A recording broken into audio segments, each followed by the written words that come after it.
Hey guys, welcome back. I just installed this fan from TUSK. Really cool fan. Shout out to William DeBarge. He left me a comment saying that he installed a fan on this kind of a bike, so that's where I got the idea from. And I'm gonna have the link in the description, of course, on where to buy it. Please use that link to help out the channel. And you can see here it has a temperature reading for it too. Also, I'm gonna show you my failed attempt of installing radiator guards. It didn't go so well, they don't fit. I thought to give it a try, but unfortunately, it was a no-go. And the sad part is I can't return this because it's open and they don't accept that.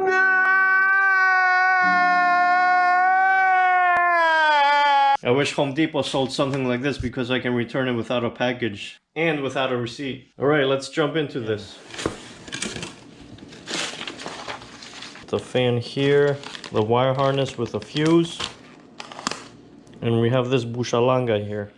Alrighty guys, here's the fan itself. It has like a foam padding, so it's like a cushion on the radiator. Okay, so I'm gonna put the fan kind of roughly where I want it. I was having thoughts to put the fan like this. I'm sure this is sealed up here, the wires, but if there's a water droplet, it could like go in there. Plus the stickers are on this side, and also where it says Panasonic, it's right here, so I guess I'll go like this, it'll be fine. Okay, so we know roughly that's gonna be there. Now this guy, I'm gonna put it, I'm thinking here. But always make sure that that you have good fitment, because you don't want to like put it there and then you find out that it's too close to the plastic and it doesn't fit, whatever. Or you steer the bike and then it hits. So make sure that's gonna be clear from all that stuff. See, good thing I checked it, because I was ready to put it up here and then that comes like really close. So I'm gonna go maybe here. And I do like it like this. It might seem upside down, but when you're on the bike, you're gonna be able to see the temperature. Plus, this way, the wires that are hidden behind the plastic. How about if I just put it here so it looks like I have a speedometer?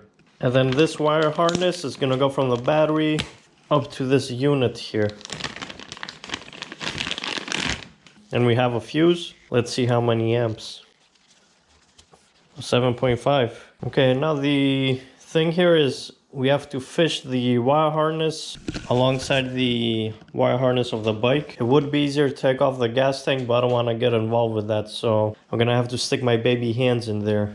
Okay guys, I took this off to fish the wire. Pulled this upwards here and tuck the wire. Right here you can see it came out nice. And then I used this original tie, ran along the wire harness, and the other end came out over here. That I didn't take out the gas tank, I just used my hands and a long screwdriver to guide it through. Now we're gonna go on the other side again, mount this guy, and this is the brains of the system, so once this is in, we can start plugging things together.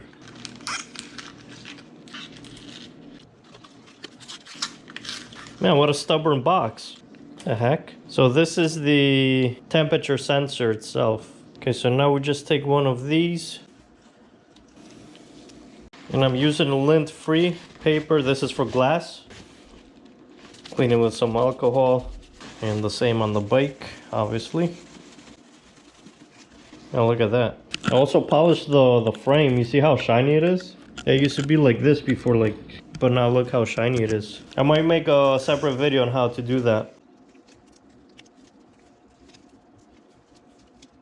Man, this stuff is strong. It doesn't want to come off. Finally. Try not to press on the button like I did. Well, that's okay, because that means no power supply. That's what that means. Also, you can adjust the temperature that you want the fan to kick in, but I'm gonna leave it at 190. That's what it recommends there too. Man, this stuff is like strong.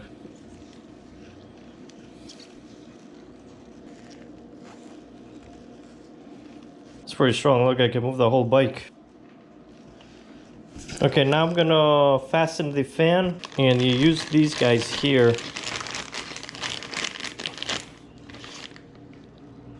The springs, they don't tell you what these are. Obviously, it's for mounting the fan, but the directions, they don't explain anything about that.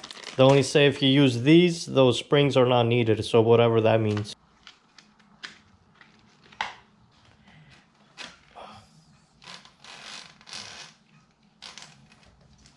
Feel bad going through the radiator like that, but that's how it's done.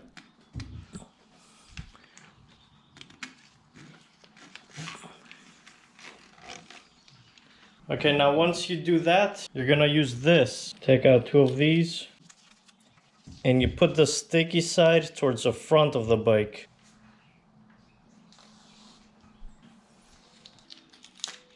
Okay, now we use these guys here to fasten those.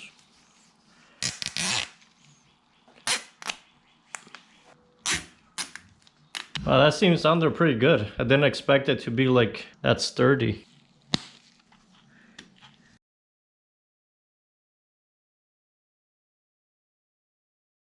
Okay, hopefully this piece doesn't interfere now. I kind of checked it when I was putting it on. It seemed okay, but things change. Just that top when it touches, but that's fine because a bolt goes here, it holds it, and then another bolt here. So we're gonna be fine. Or I could just cut it a little bit shorter. How about that? It barely touches it now. It's not pushing on it, so that's good. And now they tell you to put the temperature sensor. This one slides in the fins as well. It says either above or underneath. And when you put this on, they tell you to use half of the thermal paste that they give you.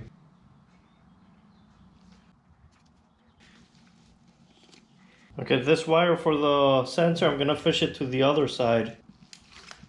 Okay, and just like I said, I fished that wire on this side. I plugged it into the module, and I took advantage of the existing clamp thingies. So this is the connector for the temperature sensor, and I use this clamp, this plastic clamp thing, to run the wire through to hold it. And also I might put one zip tie to hold this slack here. There's so many combinations you can do, but this worked out really nice for me. It looks almost like original that way. And the other wires from here, I ran them to the other side. These are from the module. This is the fan, and this is the power supply that came from the battery.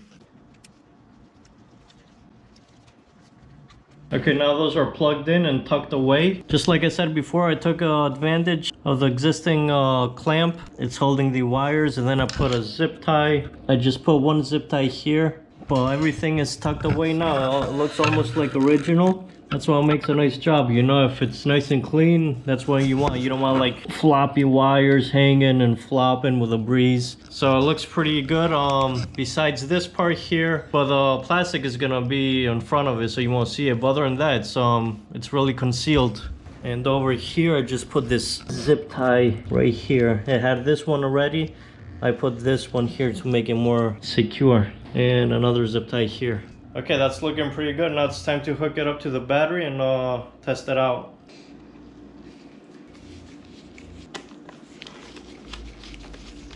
You can see now it reads the temperature, 73.2 Fahrenheit. I'm excited already because the day started off bad with those radiator braces, but it's looking good now with this. So let's see if it works.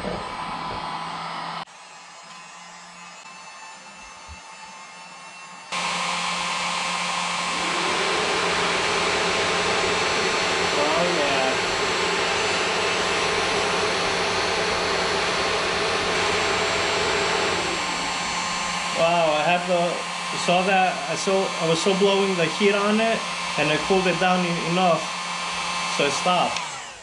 Alright guys, I'm feeling a little bit better now. Like I said, I started off bad before, but I'm excited now. I'm gonna put everything back together, this bracket, the plastics, everything, clean up my Burdalo mess here, and yeah, we're gonna be all set.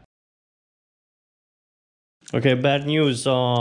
These, they don't fit my bike. I was kind of expecting it because it says it's for like a 17 to a 20 KX250. Many times the parts are interchangeable. Like this, I said it was for the 450, but it fit the 250 as well. So I thought to give it a try, but yeah, what happens is this bracket thingy, it would work for down here. But up here, the radiator has an angle, the tab here. So this wouldn't work. This should be straight. And then another thing is the plastic, it won't go back in. Like over here, it doesn't reach because this brace, like it should have like an L shape. Anyway, it doesn't fit. I messed up. This is one of the times where you know you messed up in life. But I guess we learn from our mistakes. And now I can't return this because it's open. So once this is open, you can return it. But I just thought to mention this to save the hassle from somebody else.